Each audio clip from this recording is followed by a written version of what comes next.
there's a lot of promising direction in what we'll call mindfulness or intended use. And a lot of experts talk about that as the best long-term solution. The hard part about any system on the phone that, they don't necessarily know the circumstances that you're in. So what we think is important is to develop the tools for people to make a well-intentioned decision. Basically build up your confidence and your willpower to say, this is a good use of Candy Crush. I shouldn't be using Candy Crush. And how do you do that? That, to me, is the wide open research question that is quite powerful. And honestly, we don't know yet. That was Scott Jenson. I would argue, as a user interface designer and strategic planner with over 20 years experience of working with some of the biggest companies in the world, Scott now focuses on bringing to life Google's vision for digital well-being. This is a fascinating conversation in which you'll get insight on the reasons why people feel obligated to answer their phones, why engagement metrics are only part of the story when designing for digital well-being, and the various ways that Google is working at the operating system level to create digital well-being for everyone. But before that, I want to welcome you to the Digital Mindfulness Show. Here, we bring together the best authors, scientists, and thought leaders to discuss what makes a time well spent digital experience. You'll hear from specialists discuss such topics as digital wellness, cyberbullying, digital detoxing, persuasive technology, and much, much more.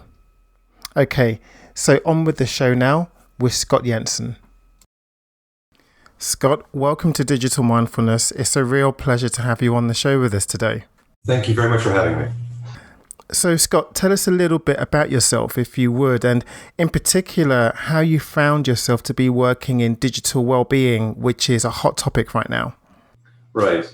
I have worked on a number of projects in my career. I recently joined the Android team as a future UX strategy type of person.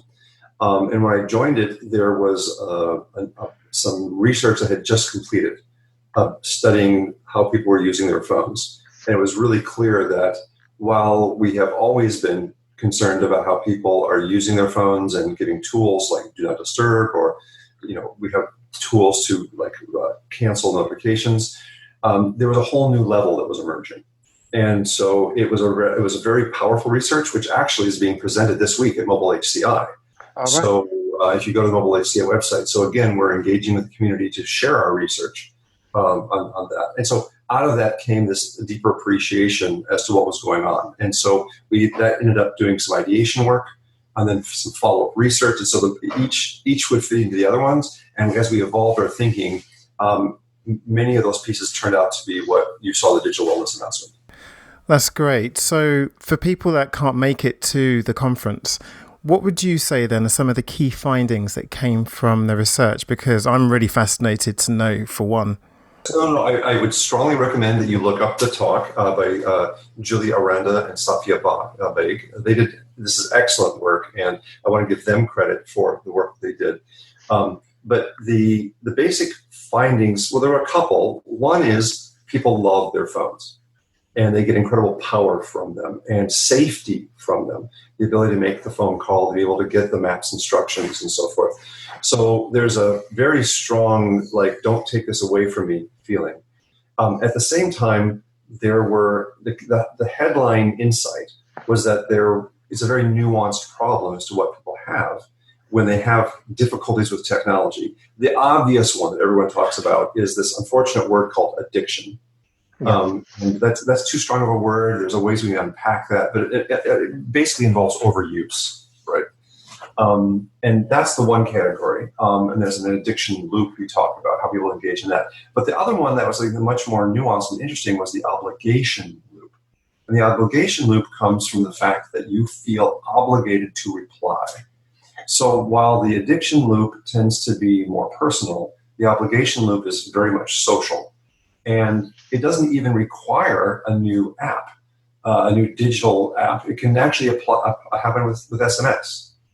And we had really painful stories of people who were out of touch for a few hours, were not able to reply to people, and when they were able to engage with them, were deeply upset or hurt, or friendships were broken, and it creates this crazy urgency that people have. So it's one of the reasons why people like jump or when their phone goes off or vibrates is that they feel like they have to reply. So this obligation insight was very moving to us. You know, Scott, we've done a lot of research on this same topic here at Digital Mindfulness. And one of the key findings we came across, and we didn't name it exactly as you just did in terms of the obligation loop, but we definitely found that in the workplace, people feel that they very much have a duty to respond as quickly as possible to people that are perhaps sending them emails or sending them chats. And I wonder if this obligation loop, as you put it, whether that really stems from us being connected 24/7 and the ability that we do have to respond to people instantly, whether the instant communications that we have lead to an expectation that we indeed respond immediately. I think you're correct. And I don't want to say anything too definitive yet, but I think what we're discovering is that we've almost evolved into this. In other words, it's easy to see how this happened with SMS. But when we went from an SMS model to more of a digital online model, and then the timing became even faster, then the expectations escalated. And then we added those three little bubbling dots. And we've all experienced this, right? So you send a message to someone and you're ready to put it away and you see the dots bubble and you sit there like a deer in the headlights and stare at it for 40 seconds while they type out. I mean, that to me is this profound impact that we're all willing to freeze for literally 40 seconds while someone types. Shows you how powerful this is. I was laughing just then because it's very much a knowing laugh. I, like everyone, experience that, again, that sense of obligation that comes with the bubbling three dots whenever I'm chatting to someone. But I wonder, as someone who lives and breathes mobile, whether this is whether these feelings that that I very much can identify with, whether these are things that you yourself find challenges with. Oh, absolutely, absolutely. There was a consulting firm I was working with on a similar project, and as I was describing the research to them and what we were working on, they were like, "Great, got it, thanks, bye." And then we met with them a week later, and they're like, "Oh my God, Scott, we're addicted. We didn't even know it." Right, which raises this really interesting awareness issue as well. In fact, this might lead into another conversation we can have about levels of awareness, because there are people who are completely objectively addicted to their phones, or again, I want to make sure I shy away from that word, more overly overused, but they don't care, don't want to know, they're fine, they're in charge. And then there's others that tend to be very understandable and surprised by this. So there's almost this continuum of, and this probably, my guess is there's deep psychological research about receptivity to issues like this. And so, but again, in our early studies, it showed that there's people who are very willing to talk about this and take steps, and there's those that are not. And so there's that. So one of the main steps towards digital well-being that Android has taken, and it's very similar to those taken by Facebook and by Apple, is to take our information, the way that we use our different apps and our smartphone, and present that information back towards us. And what I'd really like to get from you is, do you find is in the information that's coming back and in the research that you've conducted, when people have their information presented back to them, is this a useful mnemonic? Is this a useful data point to help people then create their own sense of digital well-being? Well, we haven't shipped it yet, right? So clearly we don't have any hard data just yet. Yeah. The expectation and our assumption is that for certain categories of users, certain amounts of feedback and will be effective. There's a category of people who just don't understand their usage, and when they say, "Oh, look, I've been using Twitter 4 times more than any other app," they find that shocking, and that itself can motivate some behavior change. So to me, and by the way, I put myself in that category as a big Twitter user, right? Yeah. And again, I don't want to imply it's just simply the fact that people will have to see certain things and they respond to it. So, but again, this is still early days. We're still trying to just expose this to people to see what happens and see how they respond to it. I totally understand that it's not out yet. And I think for one, I'm really looking forward to getting that data back and then kind of having you guys share some information on whether, how impactful it's been. But then given all of the research that you and your team have done on digital well-being, I'm really interested to know, Scott, what does that term actually mean to you, to someone that uses and works with mobile every single day? What does digital well-being mean to you? I think we're still trying to unpack that. As I mentioned before, there's this issues of personal use. And so there's that category of how you want to understand that and modulate that. There's just simply how it fits into my life. And so we have this feature that's coming up called Wind Down, which isn't necessarily about overuse, but it's about just helping you just sleep well. And that's, I think, a very small, light, nuanced thing to do. And then there's this whole obligation loop, which feels like a much more of a societal thing that we have to talk about together. So I would argue that we're still unpacking it and we're discovering all these corners that we want to do. And obviously what we're doing in this latest version is just a first step, and we will learn and keep going as we discover more. So everything we've been speaking about until now has been about giving people agency to really look at their own behavior and make changes on their own.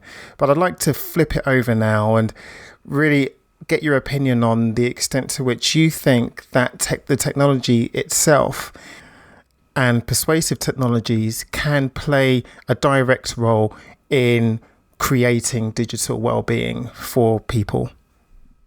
Well, I would hope that there is a lot of impact, but I think the proof is in the pudding. We have to deliver and try that. So what I would argue we're doing with the current release is mostly about awareness. Giving you the data, seeing how that works, seeing how it responds. We've also added hard limits as well, which is there to stop people from blatant overuse. We have to gather data on these. We have to see where we're going to go and what's effective. But there's a lot of promising direction in what we'll call mindfulness or intended use. And a lot of experts talk about that as the best long-term solution. In other words, if I want to play Candy Crush on the bus and that's downtime for me, that's perfectly fine, right? I probably shouldn't be playing Candy Crush at work, right? So the hard part about any system on the phone that, they don't necessarily know the circumstances that you're in. So what we think is important is to develop the tools for people to make a well-intentioned decision. Basically build up your confidence and your willpower to say, this is a good use of Candy Crush. I shouldn't be using Candy Crush. And how do you do that? That, to me, is the wide open research question that is quite powerful. And honestly, we don't know yet. But I would argue most addiction experts talk about mindfulness as the real key breakthrough that you need to kind of encourage. I'm really glad that this is something that the research is actually bringing up, Scott, because I couldn't agree with you more. I really do believe that mindfulness is one of the key pillars of digital well-being. And of course, this is something that we've been working on for years now. But I do believe that when we can all be responsible for creating digital experiences that incorporate a focus on digital well-being as one of the central pillars, then we'll have, of course, better digital environments as a whole, but we'll also have a better global society. But I want to change questions now and ask you something that's really been difficult for us here in the office to answer in a robust way. And that is, when we are creating digital experiences that do focus on digital well-being, How difficult is it to do that properly when we live in an attention economy, when the vast majority of the digital experiences that people currently have, to a large extent, focus on maximizing people's attention and also their time spent using that particular tool or service? Yeah, and I think that is effectively a great research question because, again, the computer slash phone has such basic ways of recording, screen on, screen off, whatever, that to know that I'm on the bus and I'm bored and I want Candy Crush versus I'm at work is an interesting question of how you'd even log that. I would argue, though, that I would absolutely agree with you that if you only measure engagement, you're only getting a part of the story. One thing that I think would be worth talking about is measuring over engagement, right? At least, just like how much are you using? Have you crossed a certain threshold? That to me is an interesting direction to explore because it just simply is looking for, potential warning signs. You could put up, alerts to the user. Do you want to take a break and so forth? Versus, are you happy? Are you productive? Are you accomplishing something? Which I think is a much higher level, much more complicated thing to measure. So this is very much an open question that is still being explored. So I'm really interested to know that once people have all of this detailed information about their behaviors on their phone, what other resources exist to help people get from where they are currently to where they want to be in terms of their digital well-being goals? Oh, there's all sorts of resources out there. There's many, many apps that will measure your time or, ask you to be away from your phone for certain periods of time and so forth. So if you are interested in this, just search for this and you'll find lots and lots of applications. I don't want to call out any particular one. What is interesting from our point of view is what are the kinds of things that we can do possibly at the operating system level that encourages this. So let me call out one more feature that we did that I'm particularly happy with, or happy with is one which we hope will be effective. That's a better way of phrasing it, which is the shush gesture, if you're familiar with that one. For example, we found out that, so we've had Do Not Disturb for a long time. It's a very powerful tool for digital wellness because you can turn it off. And so we've had this feature for years. Right?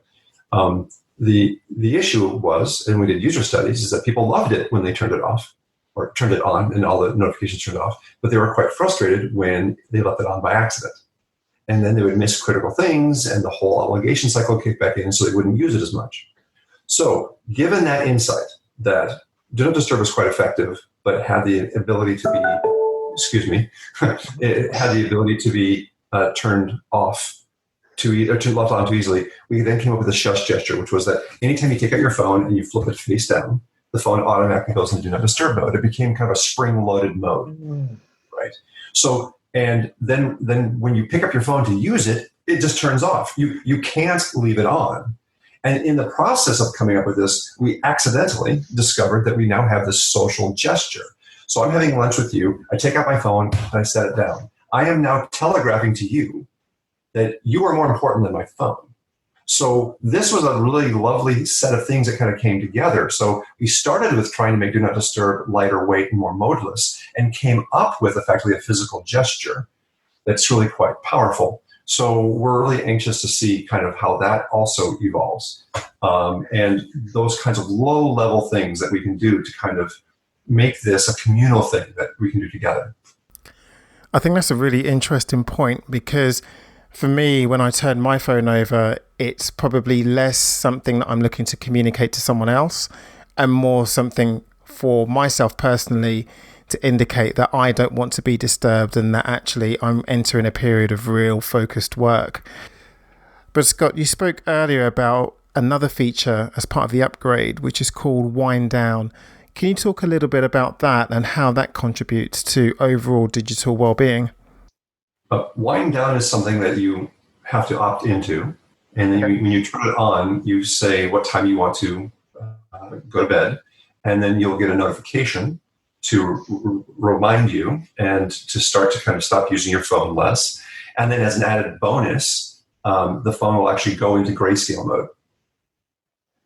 which is, so if you have to send off that last message, you can, but you now get this kind of very, very strong visual reminder like, hey, it's time to turn this off now. Right. Now, again, you have to opt into this. You can turn it off if you want. But I think these are the kinds of things. And now there are a lot of people that said, my sleep schedule is all over the place and I can't do that. Fine. But sleep experts will say that your sleep schedule should not be all over the place. If you want to have a good sleep schedule, you should be going to bed on time. So we are taking baby steps as to kind of do this together. And there are an awful lot of people who seem to really enjoy this. That's great, Scott. So when can we expect to be able to play with some of these features? These were all announced at Google I/O. They will be announced initially as part of the Pixel launch this October. And I can't speak as to when it'll be rolling out more broadly. Okay. Well, Scott, thanks so much for spending time with us here at Digital Mindfulness. I really, really appreciate it. Absolutely. Thank you for having me.